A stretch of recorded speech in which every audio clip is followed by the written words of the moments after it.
Pronto. Você pode de varrer um pouquinho só aqui perto, que vai fazer barulho aqui.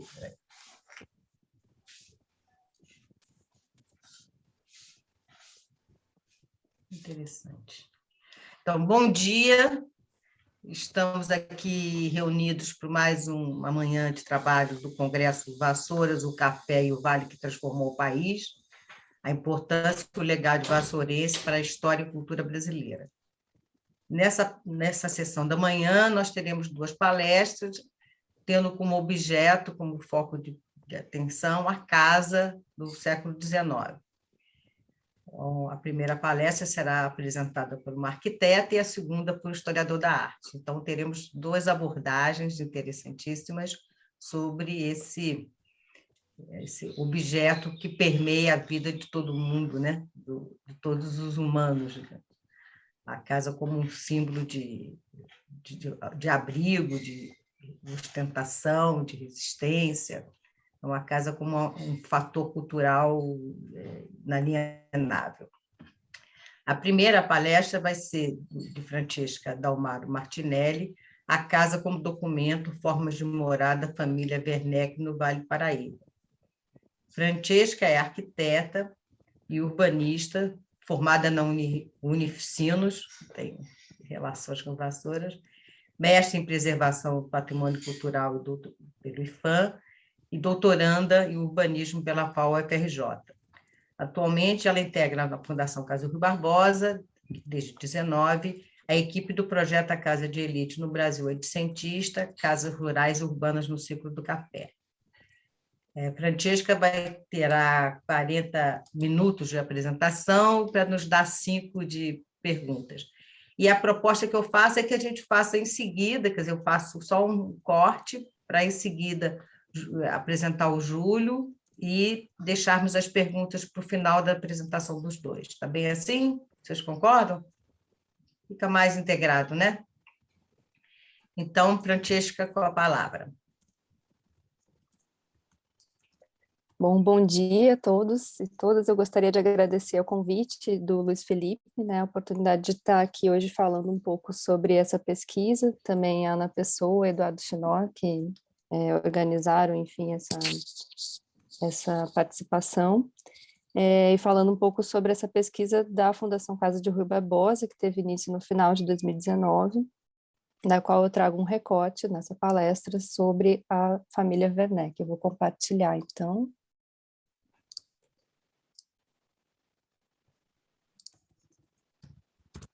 Então, a palestra é intitulada Casa como Documento, as formas de morada da família Werneck, no Vale do Paraíba Fluminense.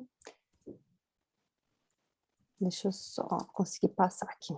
Falando um pouco sobre o projeto da Casa de Elite do Brasil Oitocentista, a pesquisa sob orientação de Ana Pessoa, ela objetiva o estudo das formas de morar dessa elite cafeeira do século XIX, tomando como referencial as propriedades rurais e urbanas de proeminentes famílias do Vale do Paraíba do Sul, com o propósito de analisar as residências para além do seu caráter estritamente funcional e construtivo. A pesquisa articula aspectos arquitetônicos, históricos, sociais de uma seleção de casas, em especial aquelas situadas nos eixos sugeridos pelo Inventário das Fazendas do Vale do Paraíba Fluminense, do INEPAC, com ênfase em 3 importantes centros produtores e políticos do período, que são Piraí, Valença e Vassouras. Então, esse é o nosso recorte da investigação. Como referência metodológica, a pesquisa ela parte do campo da história social, da cultura, de modo a observar as práticas e apropriações das formas de morar, considerando os aspectos materiais dessa arquitetura, atrelados às formas da vida coletiva. Nesse sentido, esses exemplares remanescentes são analisados sob a ótica da cultura material e dos fatos sociais que os deram origem. Então, as perguntas que a gente se faz, né, para o estudo dessas formas de morar do período do café, a gente procura entender, compreender quem encomenda essas casas, por que encomenda, por meio do estudo das redes de sociabilidade, parentesco e sucessão dos proprietários, a sua própria projeção econômica e política e as motivações que levaram à escolha dos partidos construtivos dessas casas e dos profissionais contratados para sua construção. Também é analisado como se encomenda, por meio do estudo de aspectos arquitetônicos e decorativos do conjunto de casas selecionadas, de modo a revelar afinidades e diferenças de tipologias, técnicas construtivas e gostos, também como transformações ocorridas ao longo do tempo, né? E estabelecendo também uma correlação desses exemplares contemporâneos àqueles imóveis, ainda que hoje estejam arruinados ou desaparecidos. Procura-se estabelecer ainda como se constrói, por meio do levantamento de informações sobre a mão de obra empregada de cativos e homens livres, bem como profissionais especializados, como mestres de obras, arquitetos, decoradores, buscando se identificar as suas origens, a sua formação, habilidades técnicas e a própria relação com essa elite que está contratando, né? Como recorte temporal no âmbito do século XIX, a gente parte então de uma periodização proposta pelo João Fragoso, que seria da implantação, consolidação e declínio desse sistema agrário escravagista, exportador, que ele chama, e que sustentou a economia cafeira fluminense, né? No qual de 1830 a 1850 seria a montagem desse sistema, de 51 a 70 a sua maturidade, e de 71 a 88 o seu declínio econômico. Essa periodização ela vai se refletir também no aspecto das residências, do que o Eduardo Silva chama de uma oligarquia rural, que vai emergir, então, desse sistema, deixando esse legado construtivo. De acordo com o Roberto Kunduru, a casa-sede ela deveria ser um signo de poder, dentro e para além da fazenda de café, daí o seu tom senhorial. A casa senhorial, segundo Helder Carita, é mais do que um simples habitat, mas uma estrutura simbólica de representação do poder de uma família e da sua hierarquia no contexto da sociedade onde se enquadra, vivendo uma forte relação com os símbolos de prestígio e de hierarquia social presentes em cada época. A casa senhorial é ainda, em suas diferentes formas, um testemunho das transformações da sociedade e o gosto que vão assumindo ao longo dos séculos. Nesse sentido, a gente toma essas construções como documentos, atribuindo a elas o que o Piano Menezes chama de valores cognitivos, ou seja, tomando-as como artefato cultural que nos possibilita uma oportunidade de conhecimento sobre os processos e as relações que as produziram. A nossa pesquisa no âmbito da Casa Rui, ela também se enquadra no projeto A Casa Senhorial de Portugal, Brasil e Goa, para a qual contribuímos com as casas investigadas no contexto do cafeeiro do Vale do Paraíba Fluminense. Então, nesse site, acasasenhorial.org, a gente publica uma análise pormenorizada dessas casas, com plantas, fotografias, análise do programa da distribuição interior, das fachadas, dos elementos decorativos, aqui como exemplo a casa do Barão de Itambé, que foi recentemente feita. Também buscamos produzir verbetes sobre artistas que participaram da construção ou decoração dessas casas, como no caso do José Villaronga, aqui um verbete feito pela pesquisadora Ana Thorin, que está aqui conosco. Villaronga que pintou em Vassouras, no caso, a fazenda do secretário e a própria casa do Barão de Itambé.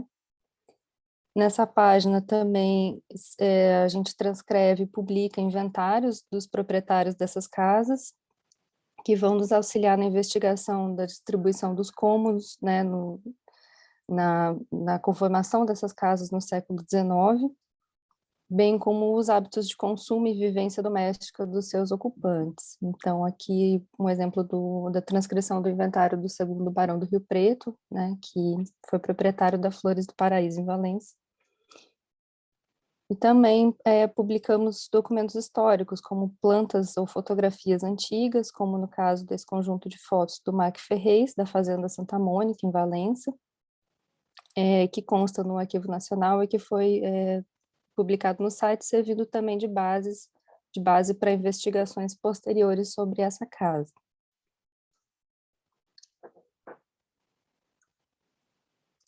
Bom, partindo então para o recorte dessa palestra especificamente, que são as casas de uma das famílias dessa elite cafeira do Vale, a família Werneck, nós nos propomos aqui a analisar um determinado conjunto de fazendas fundadas por esse clã, na região que antigamente pertencia à territorialidade de Vassouras e que hoje abrange também os municípios de Miguel Pereira e Partido Alferes. Sobre essa territorialidade, o Stanley Stein coloca que o Caminho Novo, construindo ainda na virada do século XVII para o XVIII, como um centro de atividade, onde cada dia de viagem terminava com um pequeno núcleo de vida. Ao longo desse caminho, as famílias na região, né, de Vassouras, as famílias Ribeiro de Avelar e Werneck se estabeleceram em enormes concessões, originando núcleos de cultivo e beneficiamento do açúcar, exercendo o domínio político sobre a região que hoje abrange Partido Alferes. O Inácio de Souza Werneck, que posteriormente vai se tornar, depois de viúvo, o padre Werneck, ele foi responsável pela demarcação e início da construção da Estrada do Comércio e aldeamento dos indígenas no início do século XIX. A ele foram feitas extensas concessões de terras e seus 12 filhos fixaram fortemente o clã no município. A família Werneck, segundo Lucas Paiva, foi a família que mais obteve títulos nobiliárquicos no contexto imperial da produção de café no Vale do Paraíba. Então, por isso também o nosso direcionamento de recorte para essa família. Entre as estratégias matrimoniais para a perpetuação do poder estavam os casamentos exógenos com membros de importantes importantes famílias, né, muitos descendentes de açorianos. Então, aqui no mapa, em amarelo, que seria a cidade de Vassouras, né, os limites do século XIX, nós vemos em verde as fazendas fundadas por membros da família Werneck, estabelecidas ao longo de uma extensa faixa, nas proximidades da Estrada do Comércio, que seria essa estrada aqui em laranja, e o Caminho Novo aparece aqui em vermelho. Então, nessa região, a gente vai ver o estabelecimento dessas fazendas da família Werneck. Posteriormente, a ocupação dos Werneck também avança para outras regiões do Vale, a exemplo de Valença, mas inicialmente analisaremos as fazendas de Vassouras, que são o nosso interesse primeiro. Então, temos um conjunto de 6 fazendas, que são a Santa Cecília, originalmente Fazenda da Piedade, a Fazenda Monte Alegre, a Fazenda Aliança, que antigamente se chamava São José das Nogueiras, a Fazenda Mulungu Vermelho e Santa Rita do Pau-Ferro, que pertenciam a uma mesma fazenda chamada São Fernando, São Francisco, e a Fazenda São Fernando. Então, a gente parte, como já mencionado, dos vestígios materiais ainda existentes, levantados pelo INEPAC, no inventário feito entre 2008 e 2010. Então, o nosso primeiro exercício foi de fazer um comparativo, enfim, entre essas fazendas, levantando, enfim, plantas, fotografias, bibliografia a respeito delas, no intuito de entender possíveis aproximações, né, semelhanças entre essas construções. Então, a gente foi mapeando também essas fazendas dentro da genealogia da família. Então, a gente vai ter aqui, dos netos do padre Inácio, a gente vai ter a Fazenda Aliança, né, antiga São João, a Fazenda São Francisco, né, do Francisco Luiz, sempre ligada, o nome da fazenda ligada ao nome do proprietário, né, no caso, os filhos do Manuel de Azevedo Matos, que era filho do padre Inácio. A Fazenda São Fernando, pertencente ao Fernando Luiz. E a gente vai ter 2 fazendas que a gente resolveu se aprofundar melhor nelas nesse primeiro momento, que são as fazendas da Piedade, né, atual Santa Cecília, por ser uma fazenda histórica dentro da família, ela vai vai vir ser fundada pelo Manuel de Azevedo Matos, passando pelo Padre Inácio, e chegando ao Barão de Pati do Alferes, que a gente vai estudar ele com um pouco mais de profundidade, porque ele, além de herdar essa fazenda como casa, como residência também, ele vai fundar outras fazendas, e uma delas ele vai reformar e residir nela, trazendo outros aspectos já de uma outra temporalidade, que vai ser a Fazenda Monte Alegre.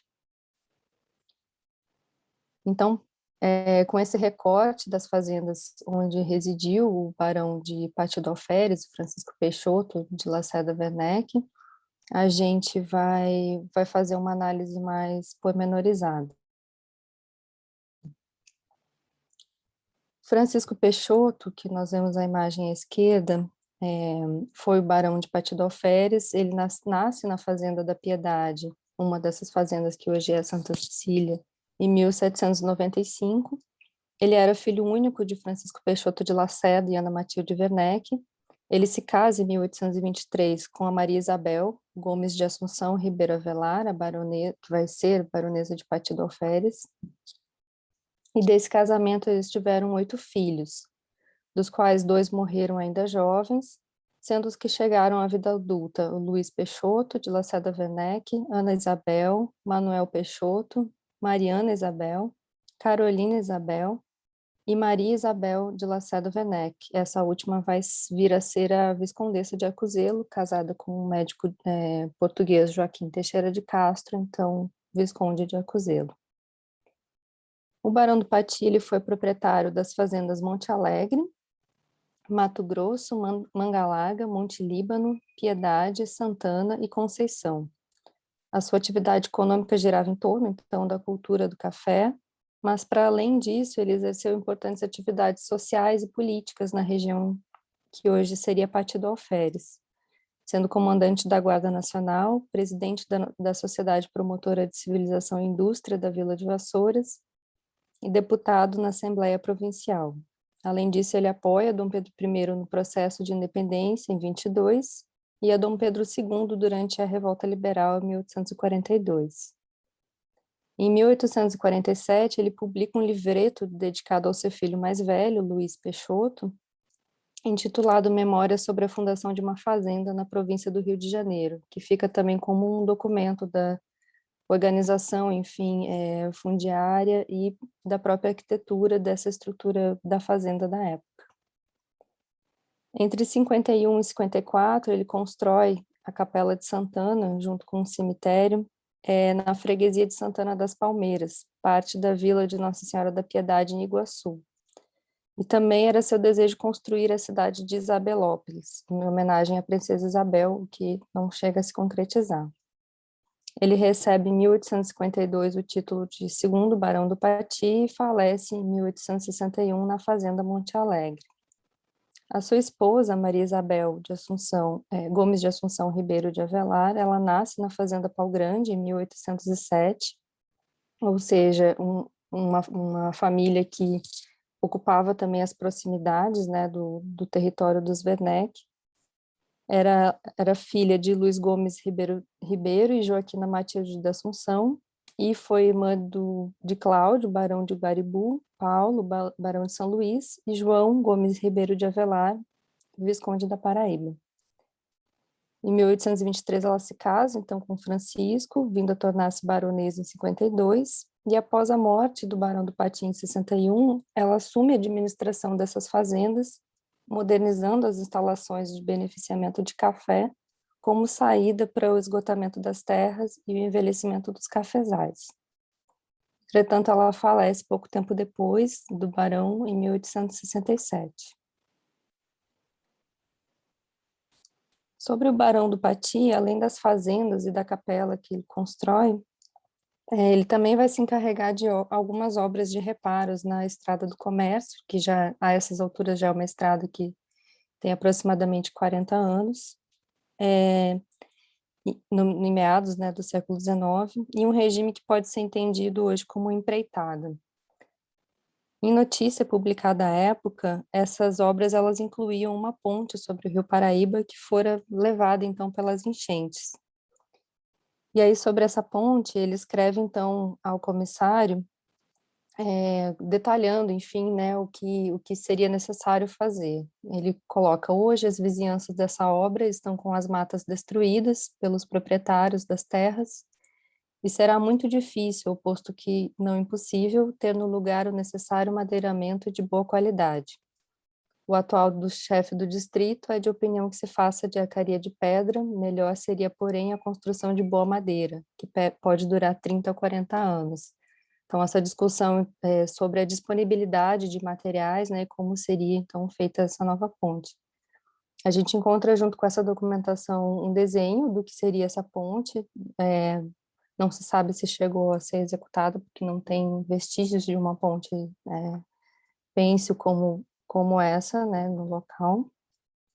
Mas, de toda forma, fica esse registro documental. Tanto na construção das fazendas quanto nas empreitadas que eram feitas, a mão de obra empregada era de escravos especializados. Então, no inventário do Barão do Pati, de 1862, podemos identificar em duas de suas fazendas a presença de pedreiros, carpinteiros e outros. Então, na lista de escravizados da Fazenda Monte Alegre, a gente, de um total de 196 cativos, 24 deles eram especializados em construção, seja a construção de edificações ou de artefatos para o próprio cotidiano, enfim, da fazenda. Então, a gente vai encontrar 11 carpinteiros, 4 pedreiros, 3 falquejadores, 2 telheiros, 2 ferreiros e um cavaqueiro. O comparativo do valor desses escravizados em relação aos demais é normalmente mais elevado. O único escravo que tem um valor maior do que esses especializados em construção é um escravo enfermeiro. Então, desses escravos especializados na construção, a gente vai ter um total de 40 contos de réis, aproximadamente 10% do valor total de todos os cativos da fazenda. E na fazenda Manga Larga, a gente, dentro de 71 escravizados, a gente encontra 3 deles especializados em construção, que vão ser um telheiro e 2 ferreiros, totalizando 4.800 réis, ou seja, 5% do valor total desses 71 cativos. Nas outras fazendas, a gente não encontra a especificação de especialidade desses cativos na listagem dos escravizados. Somente nessas duas. Aqui também uma notícia de jornal, à época, né, uma notícia de fuga, datada de 1859. Vemos especificado um antigo cativo, de nome Salustiano, que fora oficial de pedreiro do Barão do Pati. Então, também indicando essa especificação do que esse escravo significava dentro da fazenda. Construtivos que não eram oriundos da própria fazenda, como madeira e barro, eram solicitados pelo barão ao comissário de café no Rio, né? Como nessa carta em que encomenda 10 barras de ferro da Suécia de 2 polegadas e 6.000 pregos. Então, para a gente poder entender um pouco esse fluxo e disponibilidade de materiais construtivos.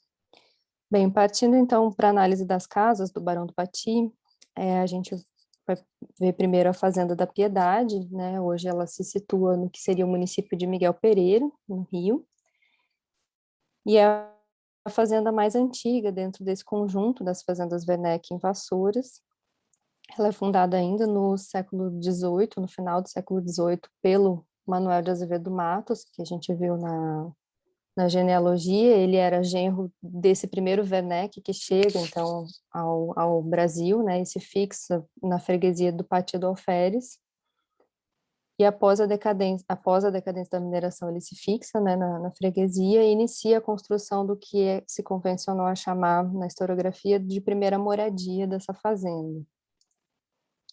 Essa primeira moradia, o que se tem de levantamento de planta dela, ela apresenta uma área social, né, composta por um salão, uma sala distributiva dos ambientes da área íntima e uma ala de serviço. Então, uma planta muito ainda simples, né, e característica também das construções coloniais daquele período.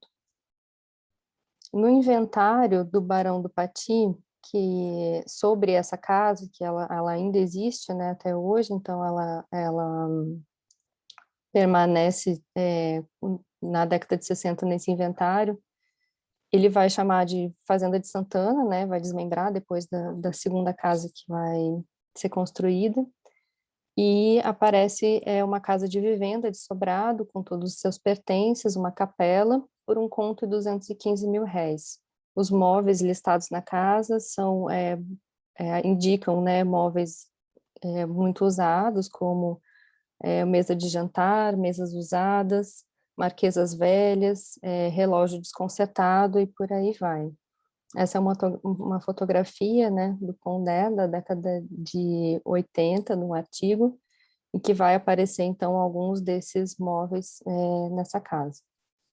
Uma segunda moradia é feita nessa fazenda, do outro lado do Ribeirão de Santana, né, nessa Sesmaria, da Fazenda da Piedade.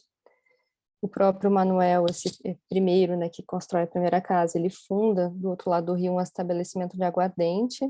A casa é levantada nas mesmas técnicas construtivas da primeira, porém é maior, né, com 3 corpos, ao invés de uma casa pequena, um corpo central e 2 corpos laterais menores. Em 1788 ele falece e o Inácio de Souza Werneck, que vai vir a ser o padre Inácio, seu filho, ele herda a propriedade e faz melhoramentos nessa moradia, com destaque para o oratório. A gente não tem um registro visual dessa casa, porque depois ela é reformada e transformada no que se chama de terceira moradia, né? Mas tem esse registro textual.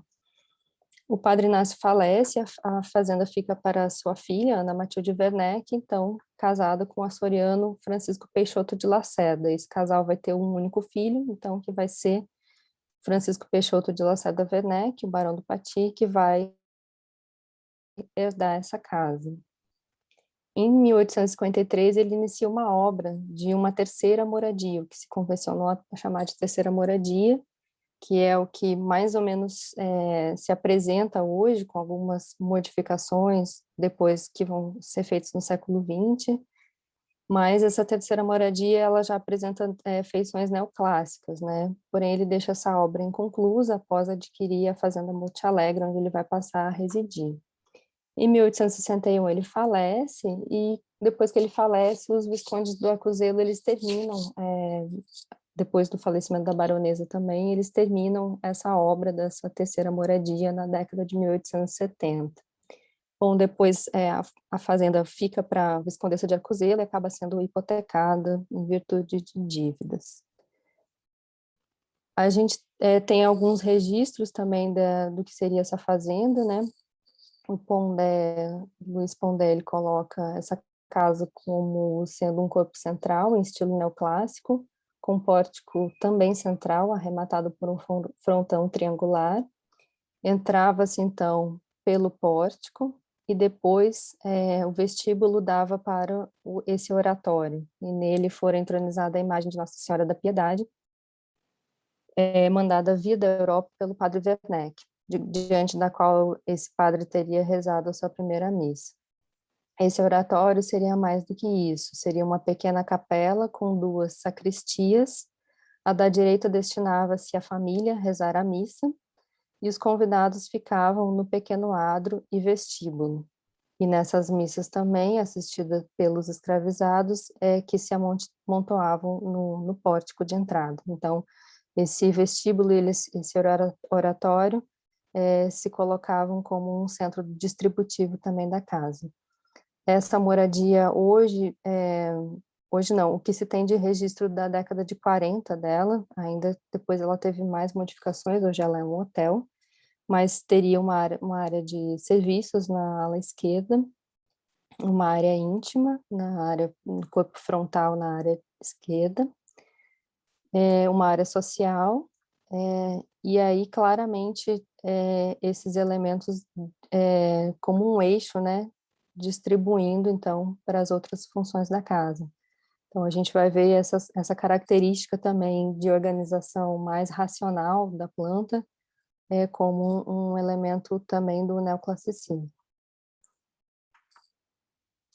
Essas são as feições da casa hoje, né? E segundo o Alcides da Rocha Miranda, o neoclassicismo, né, na sua origem, ele busca uma impressão de harmonia e sobriedade através da modulação, do equilíbrio e da simetria, uma racionalidade. Em sua aparente simplicidade, ele depende de materiais nobres e de mão de obra bastante especializada, materiais de mão de obra que, segundo ele, não estavam disponíveis nessas fazendas. A arquitetura rural, em sua absorção do neoclássico, sofreu, portanto, uma simplificação, devido às circunstâncias do meio. É preciso lembrar, segundo ele, que a vida numa fazenda de café no início do século XIX muito pouco tinha em comum com a vida numa grande residência de campo europeia do mesmo período. Do neoclássico, os fazendeiros e seus construtores aproveitaram detalhes que serviam de emblemas e de sua atualização perante a própria sociedade. Entablamentos simplificados, molduras e pestanas de janelas, capitéis sugeridos sobre as pilastras, sem as características platibandas com estatuetas, né, a platibanda que seria um elemento que encobriria esse beiral do telhado, que não foi adotado na maior parte dessas fazendas, né. O telhado com beiral resolvia de maneira mais prática, então, o problema de jogar a água para fora da edificação. Então, são elementos, né, que são muito mais representativos do que se pode chamar de elementos formais, enfim, de um neoclassicismo. Fora a aplicação desse reduzido repertório formal, então, a principal contribuição do neoclássico à arquitetura das casas grandes foi a composição mais ordenada de suas fachadas, incluindo a simetria, né, imprimindo-lhes um aspecto mais pensado do que as construções anteriores, as construções coloniais. E a gente vai ver isso também nessa próxima fazenda, que seria a Monte Alegre. Um pouco falando sobre o inventário que a gente encontra na Fazenda da Piedade, ele vai descrever uma casa de vivenda e oratório e pertences por 5 contos de réis, ou seja, um valor já mais elevado do que a primeira. E entre os móveis ele vai colocar, então, alguns móveis mais novos, mas também muito longe ainda da opulência que vai se encontrar na Fazenda Monte Alegre, que era a fazenda que o barão residia quando faleceu. Algumas fotos também desses móveis foram registradas nos anos 80 nesse artigo. Então, a gente vê um mobiliário muito simples, provavelmente muita coisa produzida por esses escravos especializados dentro da própria fazenda. Sobre a Fazenda Monte Alegre, localizada hoje na cidade de Pati do Alferes, a gente tem essa outra residência, né, que vai ser adquirida por volta entre 53 e 55, vai ser adquirida pelo Barão do Pati. Em 59, após ele hospedar o Dom Pedro II em sua casa na Vila de Pati, que a gente vai ver adiante, ele resolve reformar essa sede da Monte Alegre, concluindo a obra, então, no ano do seu falecimento. Então, ele introduz, enfim, vários elementos nessa fazenda. Em 66, com o falecimento da baronesa, a fazenda fica também para a Viscondessa de Arcozelo e vai ter também o mesmo destino de ser hipotecada e depois entregue para o seu primo, né, o Joaquim Ribeiro de Avelar, como pagamento de dívidas. A gente vê a implantação dessa casa, então, num platô, né, num lugar alto de destaque em relação ao conjunto da fazenda. E a sua fachada, né, que a gente vê esse elemento de simetria, né, que é característico, então dessa organização da fachada pelos preceitos do neoclássico. Ainda segundo o Alcides da Rocha Miranda, o ciclo do café no Vale do Paraíba, ele corresponde em sua duração, né, de 30 até o final do século XIX, à vigência do neoclássico e ao início do ecletismo na arquitetura brasileira. E a gente vai observar essas duas influências na casa do Barão do Pati. Na segunda metade do século XIX, segundo ele, com a melhoria das estradas e a implantação de linhas férreas, os fazendeiros eles passam a importar elementos que conferem maior complexidade e detalhes às fachadas, entre eles ferragens, grades, escadas e alpendres de ferro, estatuetas, luminárias, ladrilhos, louça sanitária, papéis de parede, entre outros. E esses elementos, a princípio, eram escolhidos ao gosto do proprietário, especialmente por meio de catálogos, e aplicados sobre casas de feição neoclassicizante, que é o que vamos perceber na reforma feita pelo Barão na Fazenda Monte Alegre. Aqui alguns aspectos de organização da planta, a gente também vai ter, nesse caso vai ser um sobrado, né? Aqui o pavimento terra é um pavimento semi-enterrado, então ele tem acesso somente pela frente, e aqui seria o segundo pavimento, que seria o sobrado, com esse vestíbulo que faz, então, essa distribuição entre os cômodos da casa.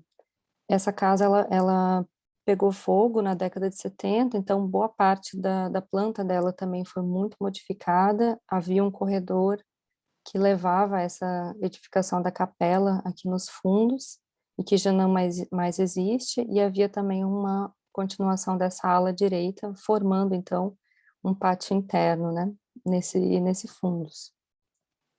Apesar dessa planta já bastante alterada, a gente tem algumas descrições do que teria sido, então, nessa ala esquerda seria a área íntima, que ligava diretamente a essa capela, na área direita, a área social, e a gente tem ainda esse ambiente que constitui a sala de jantar ligada diretamente ao vestíbulo. No inventário do Barão do Pati, na relação de bens da Monte Alegre, consta uma casa de moradia com oratório e todos os mais pertences, e um tanque no pátio, por 10 contos e 500 mil réis, então já o dobro do valor do que seria a Fazenda da Piedade. E a relação do mobiliário é muito mais extensa, muito mais complexa, e com muitos elementos, enfim, mais requintados, né? Com piano, mobília em mogno, mesa de jogos, lavatórios, tocador, escrivaninha com armário, roupas para 18 camas de casado e 30 camas de solteiro, enfim, entre outros itens de valor bastante mais elevado do que os das outras fazendas.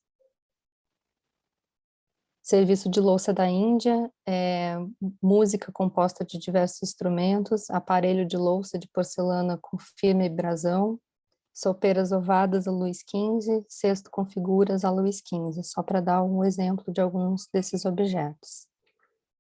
Aqui é uma foto de meados do século XX, já da casa, já com outras funções, outros ocupantes. Depois disso ela pega fogo, parte dela, mas para a gente ter uma ideia também do que seria alguns desses salões, enfim, da casa.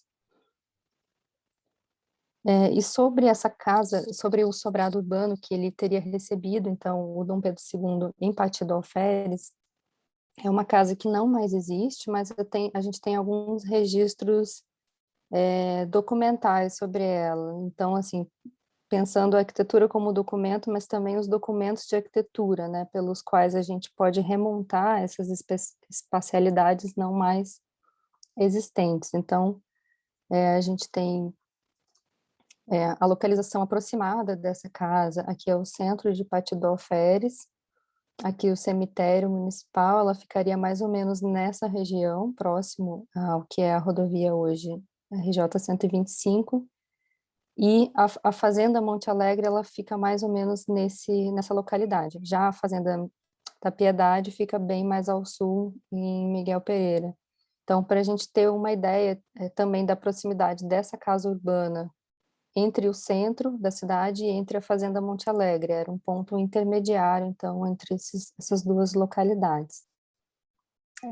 Sobre essa casa, então, a gente tem esse registro, né, essa foto. Ela tem proporções muito semelhantes às casas da fazenda, ela tem a mesma quantidade, na lateral, ela tem a mesma quantidade de aberturas da Fazenda Monte Alegre na frente, né? Ela tem as mesmas proporções, mas com a frente mais estreita, né, pelo próprio lote urbano, e com a lateral mais extensa. E a gente também vai perceber esses elementos, a introdução, né, desses elementos em ferro, né, a sacada, os ornamentos das janelas, também uma certa simetria na fachada e na planta, por consequência, a gente não tem a planta dessa casa, mas a gente pode oferir, né, pela própria fachada, e esses elementos, enfim, que remetem ao neoclássico, mas que, como a gente trouxe o Alcides da Rocha Miranda comentando, são muito mais uma alusão do que própria incorporação, enfim, do neoclássico. Essa casa depois, ela é transformada, ela é vendida ainda em vida pelo Barão do Pati, então a gente não encontra no inventário, e depois ela é transformada em hotel, e aí a gente tem esse outro registro muito semelhante, ela não sofre alterações. E o que a gente encontra, né, sobre essa casa é uma notícia de 57, de que no térreo, na loja, enfim, da casa, na parte térrea do sobrado, a partir de 57 funcionava um colégio. Então, essa ideia do sobrado, então, como uma área mais pública, né, de um serviço, enfim, funcionava essa escola, Nossa Senhora da Conceição. E a gente tem a própria notícia dessa visita do Dom Pedro II, que nos dá alguns detalhes da casa, né, que foi uma visita feita em 59. Então, na notícia, alguns trechos, né, vai relatar que o imperador chega a Pati, apeou-se em frente à da casa do excelentíssimo barão desse título, e como nas lojas dela estava estabelecida a escola pública de primeiras letras, coube por isso ao seu professor a honra de ser o primeiro a beijar a mão de Sua Majestade Imperial. Depois de demorar-se quase meia hora na escola, subiu para o seu aposento, sendo no topo da escada recebido pelos excelentíssimos barão e baronesa de Pati. Então, esse relato, ele nos dá, assim, ainda que a gente não tivesse uma fotografia, nos dá a ideia de que era um sobrado, de que havia uma escola funcionando no térreo, né? E que, então, o segundo pavimento servia como moradia, naquele momento, para os barões na cidade. Continuando a visita, relata, recolhendo-se Sua Majestade, foi depois servido o jantar em mesa de 18 talheres. Terminado o jantar, dirigiu-se Sua Majestade às 7 horas para a sala, aonde até às 10 horas continuou a receber o cumprimento de diversas pessoas, e às 10 horas recolheu-se. No dia 2, apareceu na sala às 4 horas da manhã, e às 4h30 ouviu missa na igreja matriz, partindo às 5, acompanhado de algumas pessoas. Então, para trazer essa noção do que é... Deixa eu só, meu telefone está tocando. Para trazer essa noção dos outros documentos que nos dão uma noção dessa arquitetura. Então, assim, eu concluo meus 40 minutos com as considerações finais, que a gente pode aprender dessa experiência, desse recorte com os Werneck, que as casas dentro de uma mesma família, elas guardam semelhanças funcionais, mas elas também se diferenciam quanto aos aspectos formais e que refletem as motivações e referenciais estéticos de seus proprietários em cada período. Que raros são os registros documentais de projetos dessas casas-sede, que pode ser um apagamento documental, uma perda documental, mas também pode apontar para construções baseadas em um saber empírico, né, em referências, enfim, que iam para além de profissionais especificamente desenhando essas casas. E que havia nas fazendas uma mão de obra escravizada especializada na construção dessas edificações de móveis e objetos para uso cotidiano. É isso, eu gostaria de agradecer, né, aqui apresentando a equipe coordenada pela Ana Pessoa, na Casa Rui, o apoio também da Fundação Casa de Rui Barbosa, da CNPq e da FAPESG, dos arquivos do Museu da Justiça, do arquivo do IPHAN e do projeto, né, da própria colaboração do INEPAC, e de vários especialistas e pesquisadores aqui presentes também que nos ajudaram contribuindo com essa pesquisa. É isso, obrigada.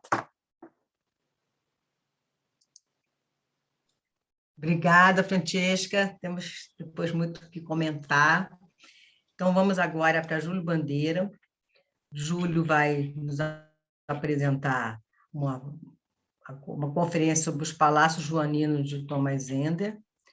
Júlio é graduado em Comunicação, mestre pelo IFIX, da UFRJ, e doutor em Teoria e História da Arte pela Universidade de Exeter, tendo feito um pós-doc em Paisagismo na ECO-UFRJ. Ele integrou o corpo editorial da revista Patrimônio, da então Fundação Pro Memória, foi pesquisador na Fundação Museus Castro Maia, no IPHAN, e atualmente na Biblioteca Nacional, onde atua especialmente em relação aos viajantes e o imaginário brasileiro. É autor de mais de 20 livros, catálogos de exposições nacionais e internacionais, realizados sob sua curadoria, dedicadas a artistas viajantes, como, no caso, especialmente o Jean-Baptiste Debré. Só para lembrar, ele foi autor de A Viagem de Maria Norte no Brasil, Debré e o Brasil, uma obra completa, junto com Pedro Corrêa do Lago, Valier e o Brasil, com Pedro Corrêa do Lago e eu, Ana Pessoa, o Brasil na Rota da China, e no momento estamos preparando uma obra excepcional que vai ser Thomas Ender e o Brasil, obra completa. Então, com a palavra, Júlio Bandeira. Será que eu consigo fazer a coisa direito, Ana? Eu sempre fico nervoso nessas horas. Eu acho que eu consegui. Ana, muito obrigado. Obrigado pelo convite, pela participação. E, enfim, estou conseguindo ter um progresso também tecnológico de poder fazer uma projeção sozinho. Essa palestra é uma coisa engraçada, porque ela antecede exatamente o que a Francesca acabou de falar. É um mundo ainda muito gordo do barroco, um mundo ainda muito gordo do universo colonial. É o período que o Rio de Janeiro é a sede do Império Português, primeiro informal de 1808 até 1815. Depois, Dona Maria morre em 16, mas já era rainha do Reino Unido, apesar de o regente ser Dom João. E Dom João é coroado em 1817. 18, bom, pequena dúvida agora. Ender veio para cá em 1817, fica menos de um ano e produz uma quantidade de uma obra tão grande quanto a de Debré, e em certo sentido maior. Eu descobri coisas muito inéditas e é impressionante. E o que é mais importante, Ender é um artista formado na escola de Biedermeier, que é uma escola que busca o realismo, que busca o máximo possível a reprodução do real. Já Debré é um neoclássico, e o Huguenos, que nem vai aparecer nessa palestra, é uma pessoa ligada ao romantismo e era capaz de fazer uma cena de Lima, no Peru, parecer com a Rua Direita, no Rio de Janeiro. Bom, esse é o passo. Eu vou começar a palestra falando sobre os primeiros passos, né? Quer dizer, o passo da cidade e depois o passo de São Cristóvão, e, de certa forma, o passo de Botafogo, uma vez que nele residiu a rainha Carlota Joaquina. Então, essa vista do passo a gente vai poder comparar com... para baixo. Não, como é que eu consigo fazer?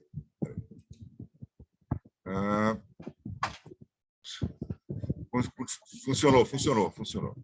Então, essa outra visão do passo, a visão do lateral, que dá para ver perfeitamente o passadiço que ligava o passo ao Convento da Ajuda, onde residiu Dona Maria durante muito tempo, que depois foi ser a sede do Instituto Histórico e Geográfico Brasileiro durante muito tempo.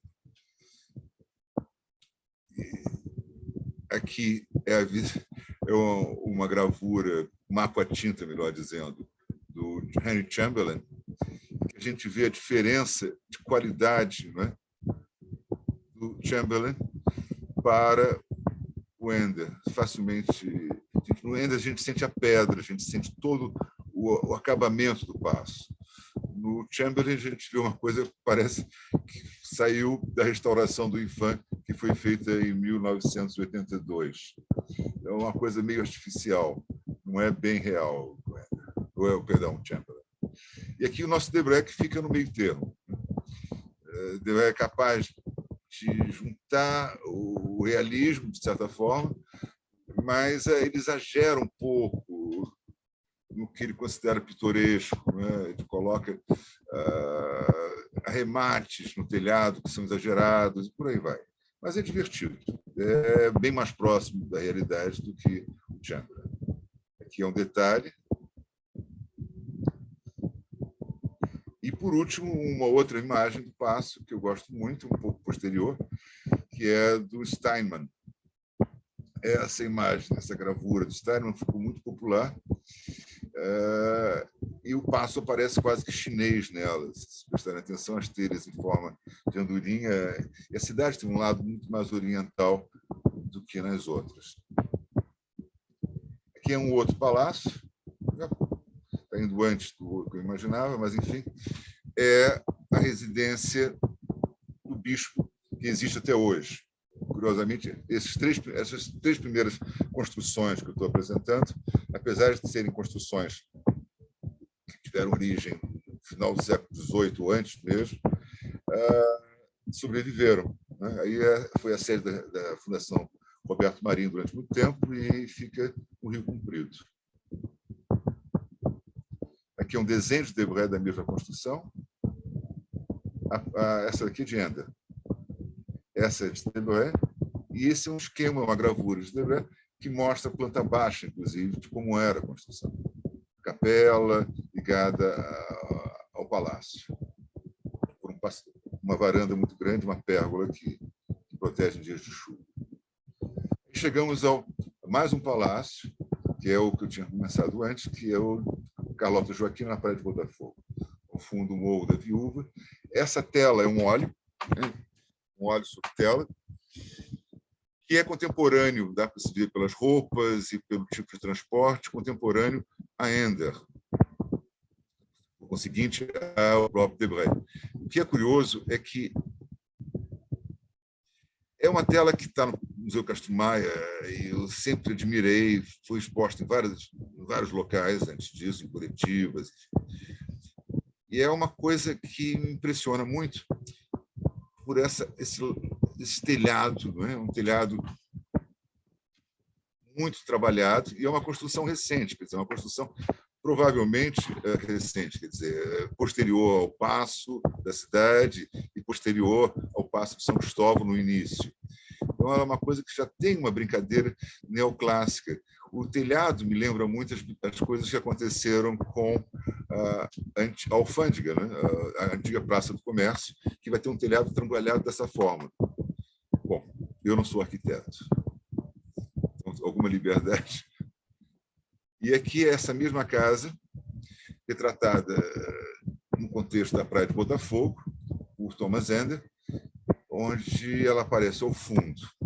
Eu vou tentar mostrar em detalhe. Infelizmente, a imagem não está em ótima definição, mas dá para ver um pouco que a pintura a óleo não foge tanto ao que Ender buscou registrar com o realismo dele. E essa é uma terceira versão, em gravura, da primeira gravura feita a partir de uma aquarela de Thomas Ender, que foi publicada no próprio ano do retorno dele à Europa, no livro do Eschweg, que era um engenheiro alemão, e a casa aparece de novo, dá para ver perfeitamente que é a mesma casa em todos os momentos. E aqui ela, na gravura, dá para ver mais os traços de uma maneira mais precisa. Bom, chegamos, enfim, ao Paço de São Cristóvão. Essa aquarela de Ender é uma aquarela de 1817. Ela mostra Dom Pedro ao lado de Dona Leopoldina, o único retrato que Ender fez da arquiduquesa austríaca, apesar dele ser um jovem vienense, indo para o Paço de São Cristóvão. Na frente tem a carruagem de Dom João. Você tem à direita um casal de escravizados de roupa branca fazendo o que chamam de cotol, que é a máxima reverência. O portão do Duque de Northumberland está lá em cima, e é uma visão completamente diferente do que veio a ser isso depois.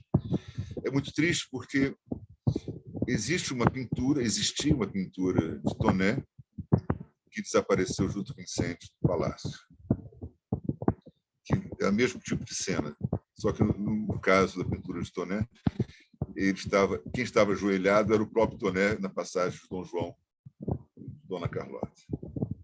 Aqui é o portão, um esquema, um desenho de Ender. Mais uma vez o portão. Aqui uma outra visão do palácio, mas a gente vê que ele ainda tem uma varanda gigantesca, tem todo o movimento tropical em volta dele, né? É uma coisa que me faz pensar, às vezes, nas casas pintadas em Goa, desenhadas em Goa por Linschoten no século XVI. Bom, continuando, aqui é outra visão também de Ender. Ender não retratou ninguém, mas desenhou muita arquitetura. Esse é um desenho que eu acho muito divertido, talvez seja a primeira litografia que se tem do palácio, do James Henderson. E é uma construção ainda mais sólida, mas se a gente olhar direito, a gente pode ver que já no desenho de Ender aparece o palácio dividido em dois corpos, né? E aqui fica mais claro esse primeiro e esse segundo corpo. Aqui é um outro desenho, esse no caso do Félix-Émile Tonet, e a mesma ideia da entrada e saída, esse é mais irreal ainda. E por último, Debré, efetivo Debré, que aparece na evolução do palácio. Aqui é o que eu consegui aumentar ao máximo a versão que Debré faz do palácio em 1808, quer dizer, 8 anos antes dele chegar ao Brasil. Então, é uma imagem que eu não sei como ele conseguiu inventar, mas é absoluta ficção. Debré tinha essa liberdade. Como ele queria fazer a evolução arquitetônica de 1808 até 1822, até a independência, ele se permite colocar isso dessa forma, da chegada da corte até a independência. Aí nós saímos de lá e vamos para a parte, literalmente, dos palácios joaninos, por assim dizer. Essa era a residência do encarregado de negócios, chargé d'affaires, o barão Fontneveux, que vai permanecer no Brasil após a partida da grande comitiva que veio junto com Dona Leopoldina, inclusive com o primeiro embaixador no Brasil, que era o grande embaixador Conde Zu Eltz. Nós vamos conversar bastante sobre ele. É uma casa gorda, né? Uma casa enorme, e a gente fica impressionado como esses palácios puderam ser destruídos com grande velocidade. É a região de Mata-Cavalos, que fica entre Riachuelo e o caminho de São Cristóvão. Aqui, detalhe, varandas, de novo, a mesma coisa, né? Essas aberturas no telhado. Eu acredito que, na verdade, quem imitou essas aberturas foi Grandjean de Montigny, não foi, no caso, nenhum tipo de influência neoclássica nesse trabalho de telhados. Foi, pelo contrário, a colônia ainda chegando ao neoclassicismo no telhado de Grandjean de Montigny, naquela casa do comércio alfândega, que hoje é a Casa França Brasil, que lá está. Aqui a residência deliciosa do Conde da Barca, também nessa região que fica entre a Cidade Nova e o caminho de São Cristóvão, Catumbi, por aí. Nós temos uma iconografia bastante rica da casa do Conde da Barca. A vista da casa de longe, dá para se ver a varanda. De novo, esse telhado irregular. Aqui o jardim da casa. Um casas que fazem pensar a Toscana, de certa forma, e, ao mesmo tempo, são casas tropicais. Né? E, comparando com o que Francesca nos mostrou antes, dá para ver que havia muito mais personalidade nessas casas do que nas fazendas que foram feitas posteriormente no século XIX, durante o século XIX, com o dinheiro do café, por exemplo. Que é a varanda, com a vista sobre a Baía da Guanabara. Isso é todo um mundo perdido, que lamentavelmente desapareceu. Essa é outra visão da casa, o jardim. Uma coisa que eu acho curiosa é que, com a chegada da corte, o mundo realmente desaparece. Vai desaparecer aos poucos, depois vai desaparecer ao galope, ao ponto de terem sugerido que o nacional, por ocasião da independência, que a língua oficial do Império fosse o francês. Uma das três opções seria o francês. A outra seria a língua geral, que se falava muito ainda, e seria um pouco tupi, que diga em tupi português, e finalmente vingou o português.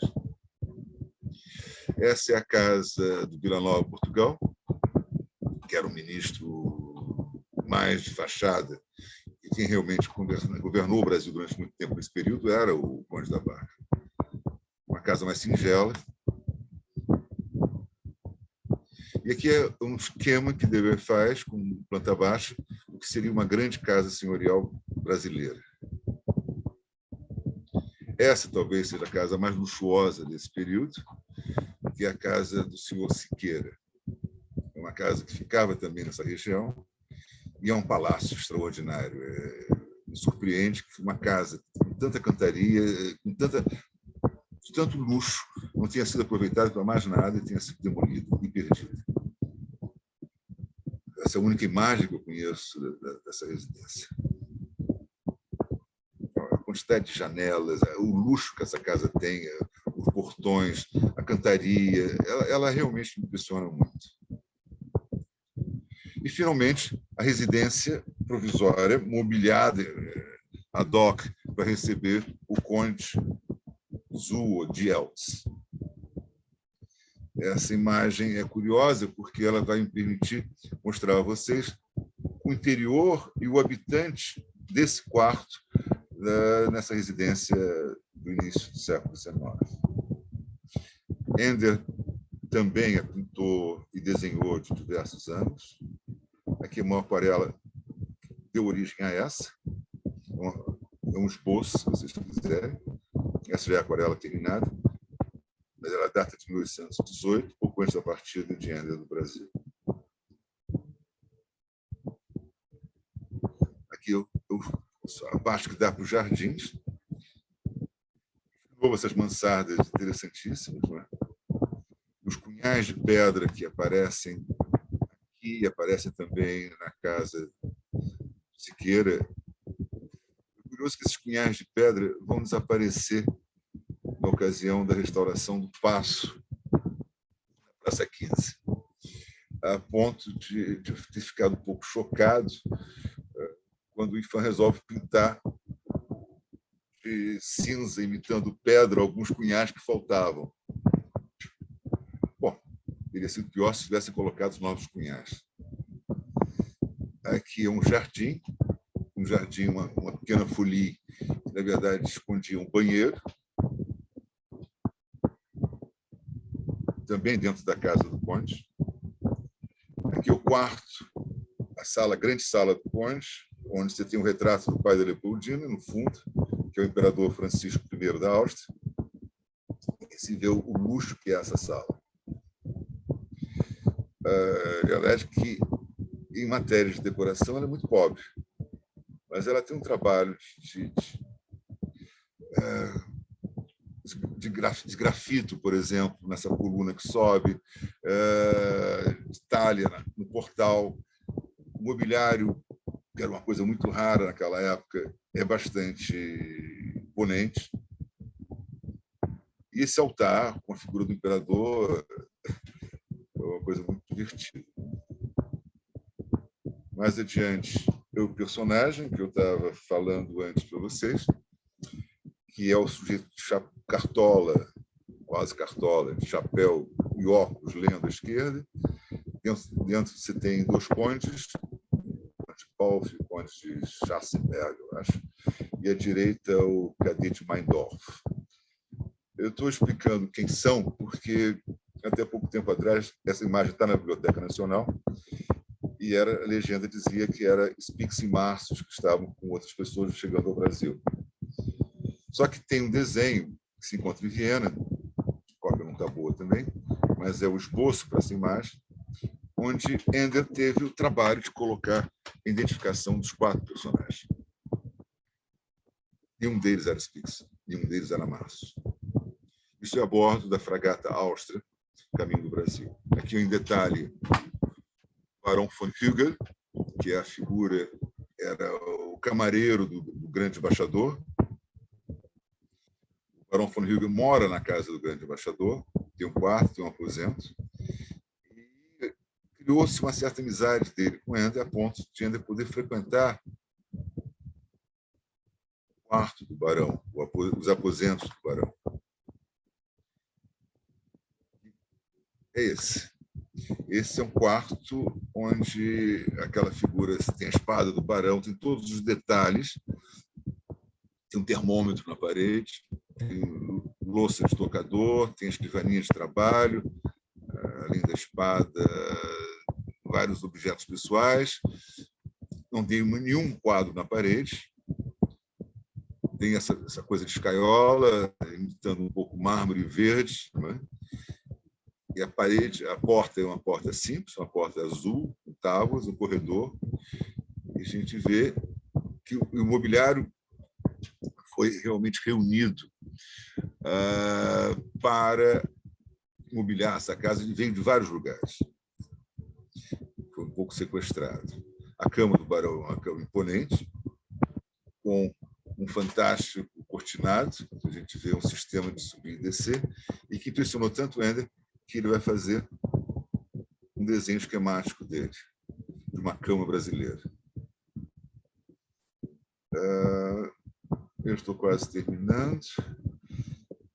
E esse, para mim, na verdade, é o grande palácio do Rio de Janeiro. É o teatro. É a primeira grande construção feita pela corte portuguesa, inaugurada em 1813. É onde vai ser aclamada a Constituição. É onde você vai ter a aclamação do primeiro imperador, na sacada.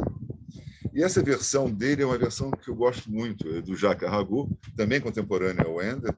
Ele faz uma viagem ao redor do mundo na companhia do Freycinet, Louis de Freycinet, que era um explorador francês que não pôde se separar da mulher, então obrigou a cortar os cabelos, se vestir de garoto, fingir que era o criado dele e vai acompanhá-lo durante a viagem. Claro que era, enfim, uma história bastante conhecida, mas todo mundo fingia que era um rapaz, a não ser quando ela desembarcava que ela virava mulher. É uma coisa curiosa, porque o Arago colocou elementos profundamente orientais, vocês podem ver o exagero, né, dessa construção, sobretudo com um telhado em forma de pagode, a cadeirinha, que na verdade é muito mais um palanquim,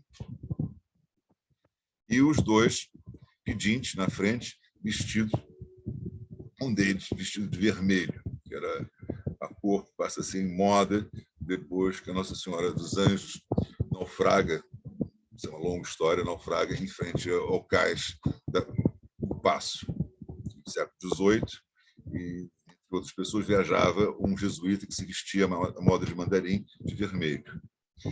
E ele passeia e as pessoas começam a imitá-lo. E dura durante muito tempo, porque nada é mais elegante que se vestir de mandarim nos trópicos. Mas, para terminar, essa é a minha última imagem, é a alfândega. De novo, uma construção extraordinária de pedra, a cantaria trabalhada, que desaparece. A gente não tem nenhum sinal dessa construção. Já era no século XIX, é possível fazer arqueologia do século XVIII no Brasil, que as coisas vão sendo substituídos com uma velocidade espantosa. Não sei se porque há um cometimento de uma praga chamada o amor pelo estrangeiro, não é? Uma xenofilia impressionante, que vai fazer com que a gente vá substituindo uma coisa atrás da outra, sem nunca ser exatamente o que podia ter sido. Eu acho que eu termino por aqui. Tinha mais alguma coisa que eu gostaria de fazer? Não, acho que era mais ou menos o que eu queria dizer a vocês e agradecer por essa oportunidade de ter comentado essa arquitetura. Obrigado. Obrigada, Júlio. Quanto tempo nós temos para as perguntas, Luiz? Deixa eu só confirmar, Ana. Só um momento. Mas, a princípio, né, de uma maneira bem geral, a mesa ela pode se estender até meio-dia. Não vamos tão longe, né? Tá bem. Então tá ótimo, não temos que nos preocupar. Júlio, você pode parar o compartilhamento da tela, tá? Ok. Peraí. Última lição, último item da lição. Pronto. Foi. Mas, Luiz, você tem que gravar essa explicação. A sua explicação realmente é primorosa. Bom, queria agradecer as duas palestras e ficou uma manhã interessantíssima, né? Essa combinação de um rigor mais metodológico e com as fontes da Francesca e uma liberdade, uma criatividade do Júlio, ficou realmente uma manhã muito enriquecedora.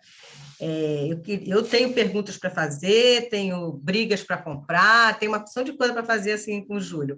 Então, e com a Francesca, eu só queria fazer, em relação à Francesca, eu queria fazer uma ressalva de que todo esse trabalho que ela apresentou, que é um trabalho que, evidentemente, que é do grupo, mas particularmente dela, que ela tem uma qualidades excepcionais de pesquisadora, sistematizadora, esse trabalho todo foi feito na pandemia, quer dizer, nós não conseguimos ainda ir às fazendas, quer dizer, uma próxima etapa, certamente, visitando as fazendas, vai poder enriquecer muito as nossas observações da Francesca.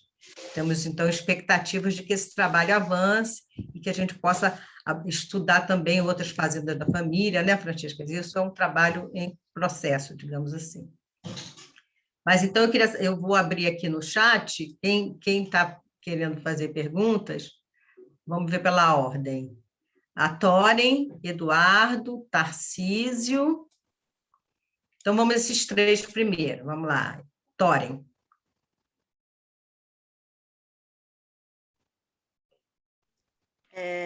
Bom, primeiro eu queria dizer que eu estou aqui muito... Foi um deleite essa palestra do professor Júlio, a gente poder ver essas imagens, realmente, para mim, é muito prazeroso. E então eu queria fazer primeiro uma pergunta para a Francesca, que seria a seguinte: a gente sabe que a probabilidade de todas essas casas de fazendas e casas urbanas de possuírem pinturas parietais, a probabilidade é muito grande. E a gente sabe também que é muito provável que essas casas cheguem até os dias de hoje com essas pinturas completamente aniquiladas, como a gente sabe que em muitos casos acontecem, por exemplo, no caso do Paço Imperial, que hoje em dia não tem mais nada, as paredes já estão todas pintadas de branco, enfim, e tem descrições de que existiram pinturas ali do Manuel da Costa, e até mesmo antes do Manuel da Costa já tinham pinturas parietais, pinturas decorativas, né? Então, a probabilidade de que muitas dessas casas de fazenda e casas urbanas tivessem pinturas que hoje já não existem mais é muito grande. E aí a pergunta que eu teria para Francesca é o seguinte: se em algum desses inventários, quando vocês estão trabalhando, analisando esses inventários, se por um acaso surge alguma menção, que eu sei que é difícil, porque também não é comum essas famílias inventariarem, colocarem nos seus inventários essas pinturas parietais, é muito difícil. Então, a pergunta seria essa, assim, se por um acaso em algum desses inventários vocês encontraram alguma menção de algum pintor decorador, ou que tenha existido alguma coisa, ou que tenha ficado algum pagamento pendente para algum decorador desse, enfim, a pergunta seria essa para a Francesca.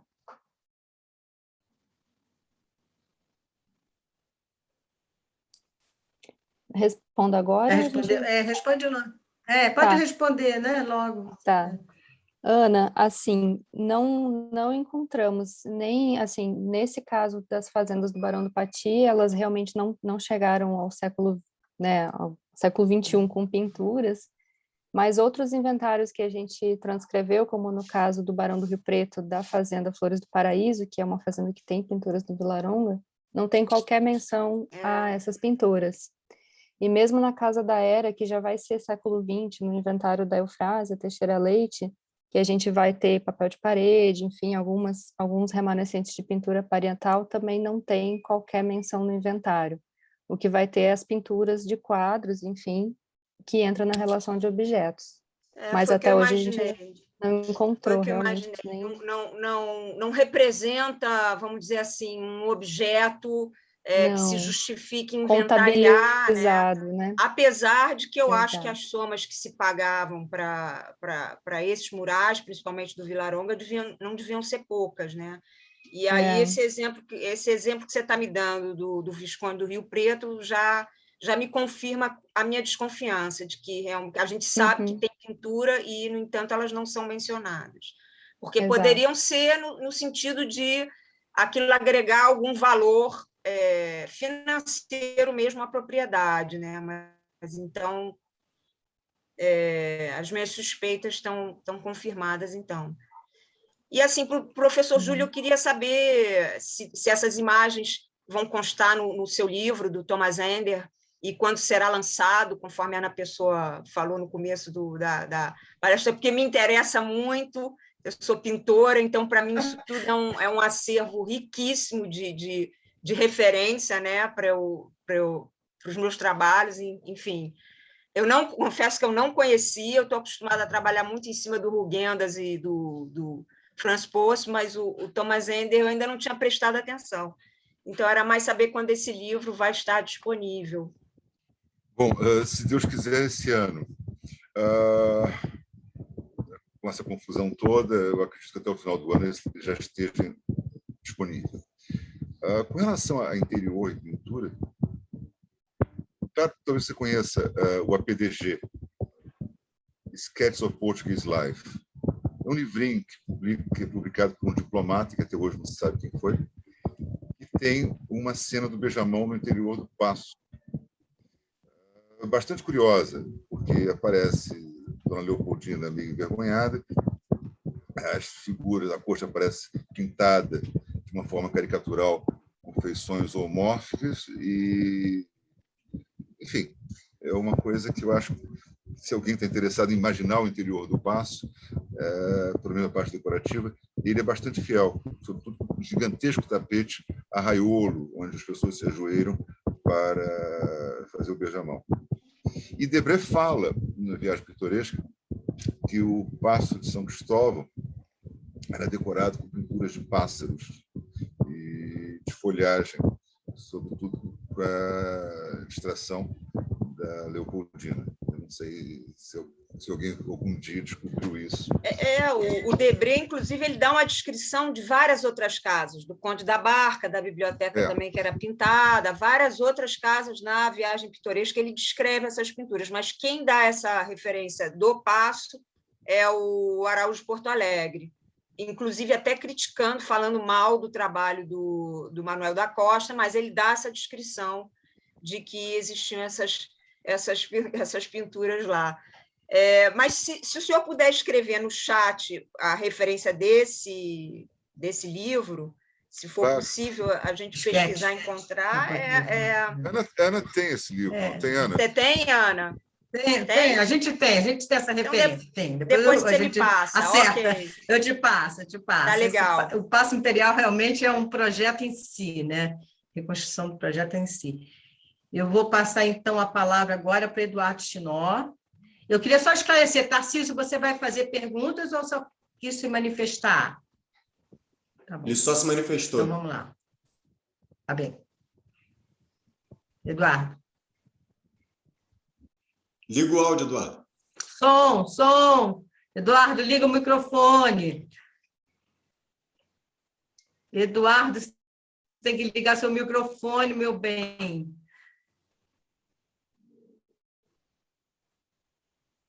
Eduardo, ainda está sem som. Está sem som. Aqui o bichinho, aqui. Ele está xingando Não, tudo. Libras, fazem Libras a pergunta.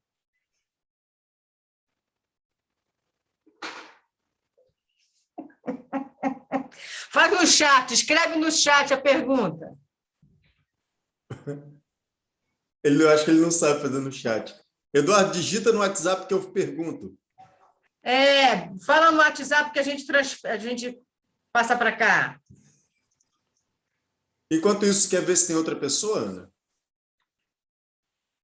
Então, aí eu falo. Então enquanto o Eduardo não entra, deixa eu falar. Só 2 observações. Eu vou até deixar aqui no chat, porque isso é uma questão para mim.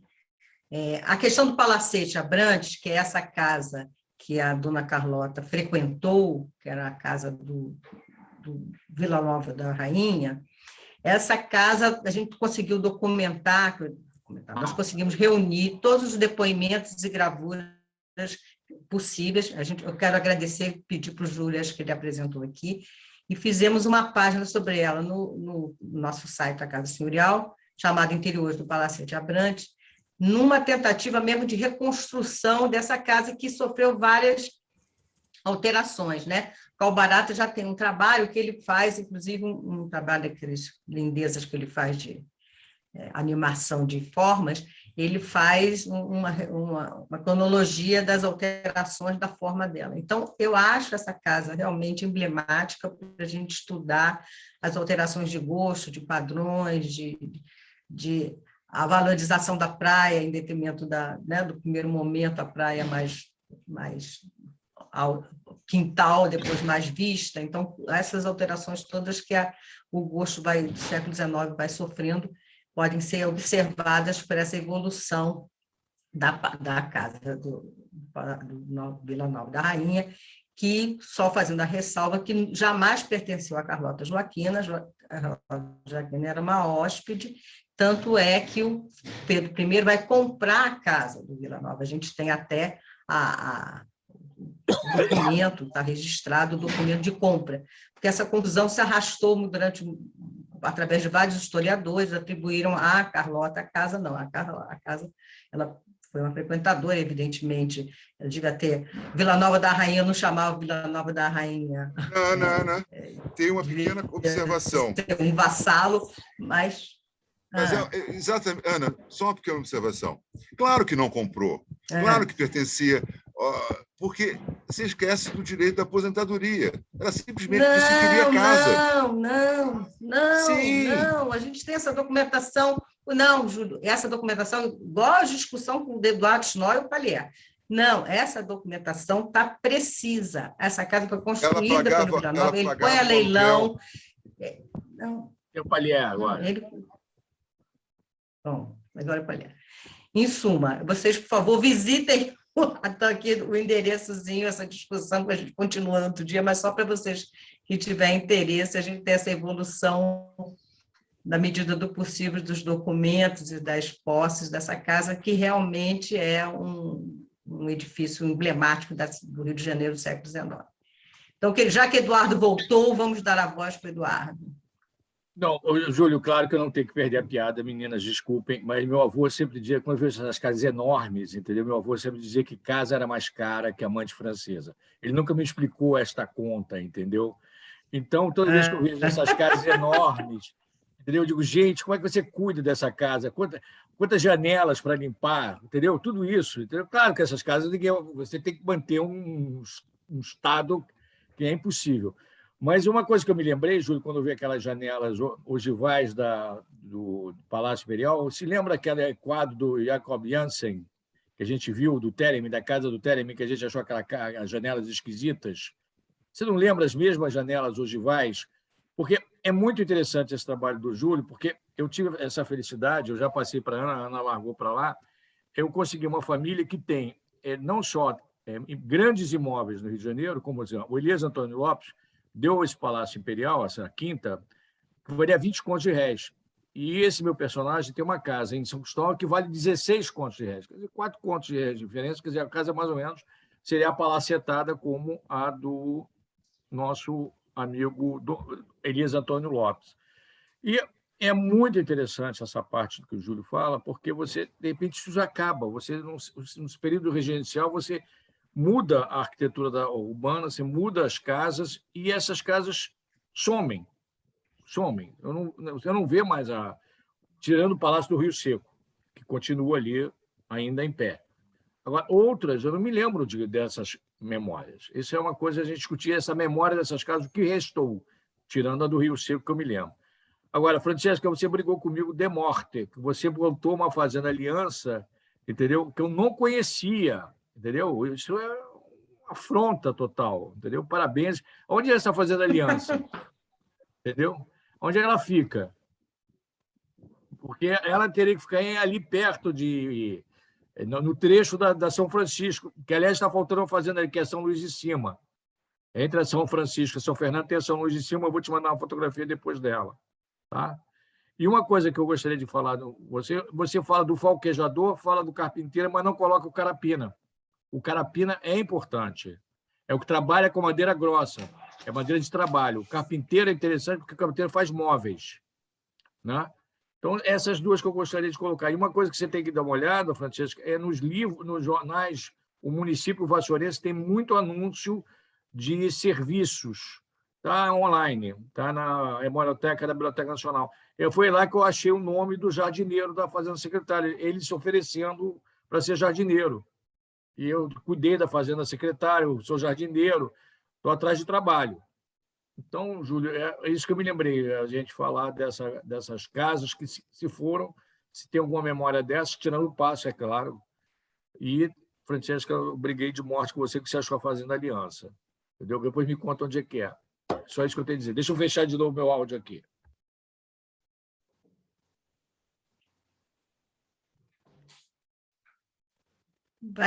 Comenta, Francesca. Quer comentar? Sim, posso comentar. Não, carapina realmente, né, eu não vi essa profissão nos inventários do Barão do Pati, mas eu vou ficar atenta também para esse trabalho mais grosso com a madeira. A Fazenda Aliança está no inventário do INEPAC, mas a gente não tem, é uma casa muito singela, a gente não tem planta dela, o INEPAC não chegou a levantar planta, não sei se ela é uma casa abandonada ou não, aparentemente pelas fotos ela não tem um uso hoje, mas ela fica próxima da fazenda, mais ao norte, ali de Pati do Alferes. E acho que era isso, né? Obrigada pelas contribuições. Mais perguntas? Verônica, Andressa? Eu teria uma pergunta para a Francesca. Kátia? Posso perguntar Claro. para a Francesca? Claro. Eu achei ótima a sua apresentação, Francesca. E tem um momento que eu achei muito curioso, porque nos inventários que você coloca, você menciona a louça das Índias, da Companhia das Índias. E você menciona a louça europeia contemporânea. E a louça europeia contemporânea estava avaliada no dobro que a Companhia das Índias.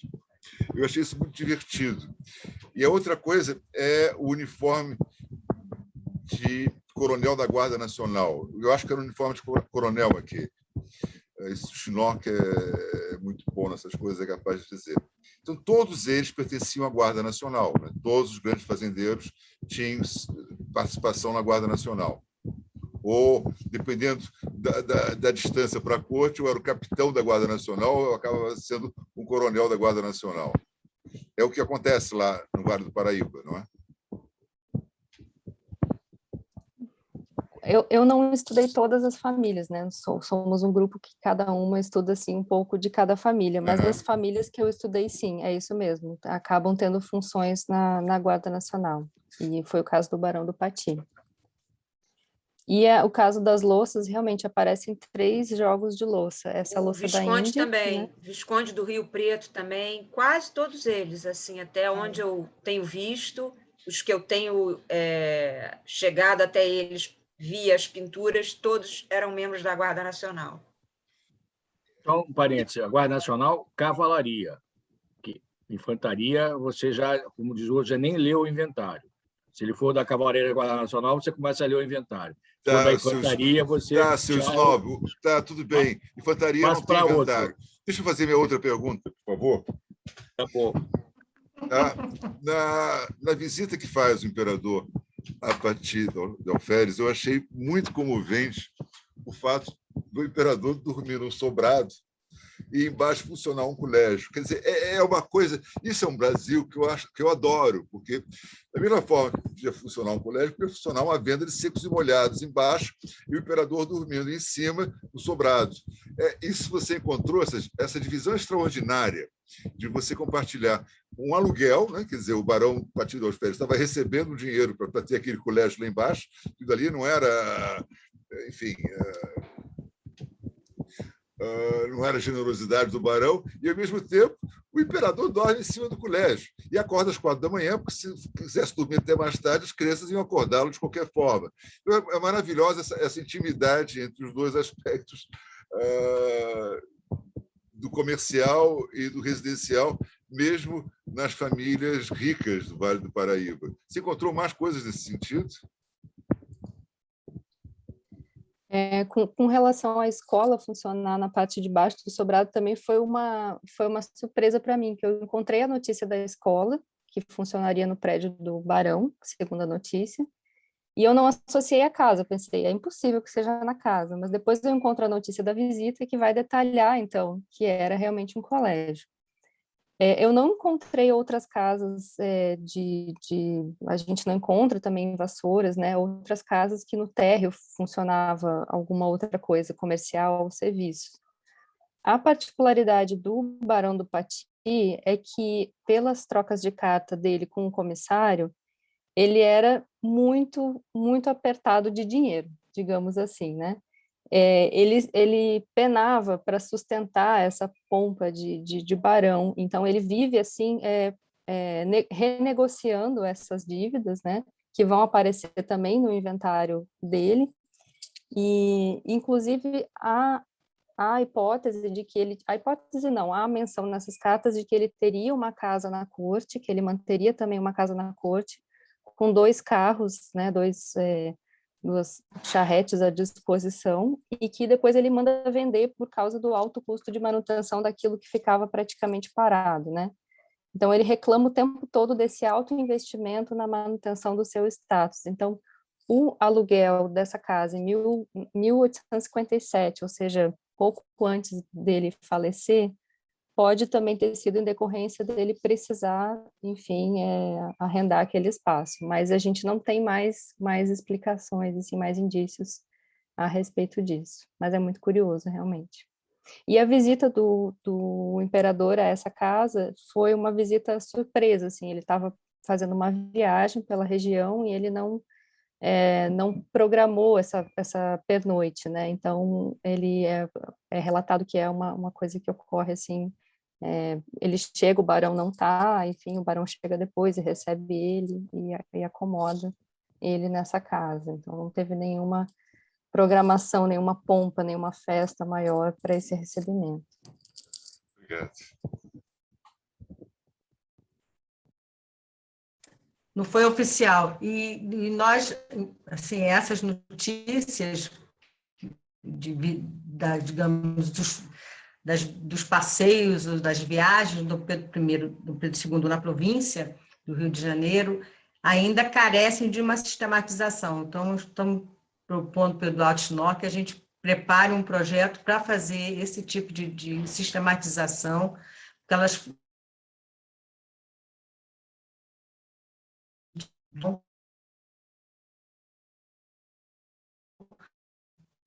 montar mesmo, né, uma meta, né, um projeto para isso, porque são sempre descrições muito informativas, né, sobre isso que você está comentando, a pompa ou a falta de pompa, né? O que era a pompa, o que era a capacidade de uma população de receber o seu rei, né?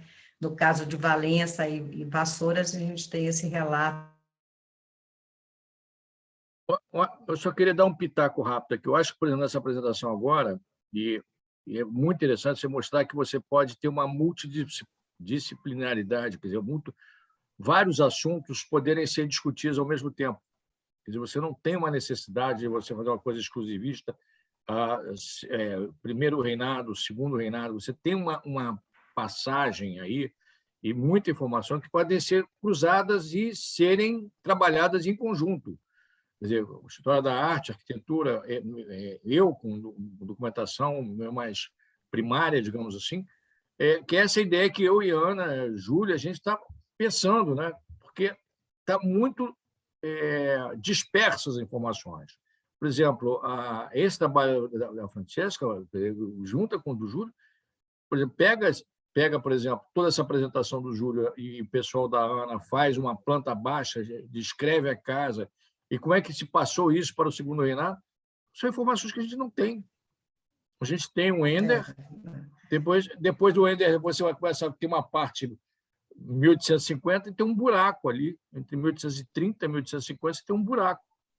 Quer dizer, eu acho que a gente tem que trabalhar isso, Júlio, então nós temos que trabalhar juntar esses pedaços. Por exemplo, você fez uma vez, eu te mostrei uma documentação sobre as casas de São Cristóvão, vocês fizeram umas plantas baixas, vocês fizeram uns desenhos fantásticos, você me deu, não sei se você guardou. Então, isso tudo, a gente não tem essa informação. O Júlio agora me mandou imagens que eu não conhecia, e eu posso dizer que eu conheci alguma coisa. Do 1817, de iconografias do Rio, que eu desconhecia completamente. Você fica guardando isso, né, Júlio? Deixa estar. Entendeu? Então, eu acho isso mais do que uma apresentação, eu acho que é de nós nos juntarmos esforços e conciliar informações. Essa é a minha grande proposta para essa semana de palestras. Claro, Eduardo, você tem uma coisa que, por exemplo, eu quase coloquei na palestra, mas achei que ia ficar longa demais, que é a imagem que o Briggs faz do próprio teatro, já agora Teatro São Pedro, em 1839, que é impressionante. Já é um teatro que não tem nada a ver com aquele desenhado por Aragon, é um teatro neoclássico. Um andar a mais, todo ele trabalhado de uma maneira diferente. Então, como que essa cidade vai crescendo? Outro exemplo disso é a Academia de Belas Artes, que ela é inaugurada com um andar, e quando é demolida em 1937, na véspera de ser tombada pelo IFAM, ela é demolida porque é uma história que um dia eu conto para vocês, mas é uma história triste, porque é a história do deslumbramento e do arrivismo que fazem parte do Brasil. A academia queria ir para a Avenida Central, então negociou com o Tesouro o prédio antigo e foi para parar na Avenida. Só que o Tesouro ficou com medo que o prédio fosse tombado, que perdesse o valor, então demoliu, e até hoje é o estacionamento. Então, isso, grosso modo, foi o que aconteceu. Mas a academia, ao ser demolida, tinha 2 pavimentos a mais do que tinha ao ser inaugurada. Então, essa evolução, quando acontece, é um milagre de você ter uma evolução normal. Quer dizer, o IFIX, por exemplo, também cresceu demais, mas, enfim, teve acréscimos de pavimentos ao longo do século XIX. Então, vocês que trabalham mais com arquitetura, eu acho isso fascinante. Eu posso colaborar, eventualmente, com alguma iconografia ou outra. Não, eu vou colaborar sempre. E com documentação. Eu só queria aproveitar uma coisa, Eduardo, só queria aproveitar a presença do Marcelo Ferraro aqui conosco e agradecer publicamente. Ele também tem colaborado conosco, nos cedeu generosamente transcrições preciosas de material que a gente estava sem acesso, continuamos sem acesso durante a pandemia. Então, quero te fazer um agradecimento público, viu, Marcelo? O projeto A Casa Senhorial certamente cresceu muito com a sua colaboração. Muito obrigada, tá?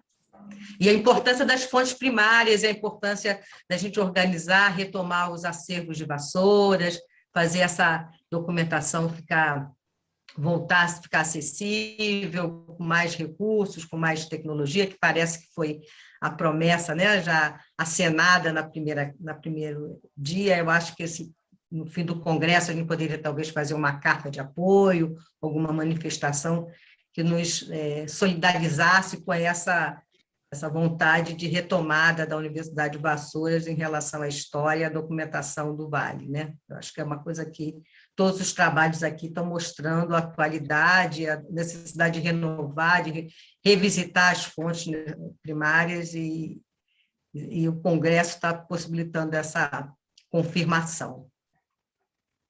Você quer falar alguma coisa, Marcelo?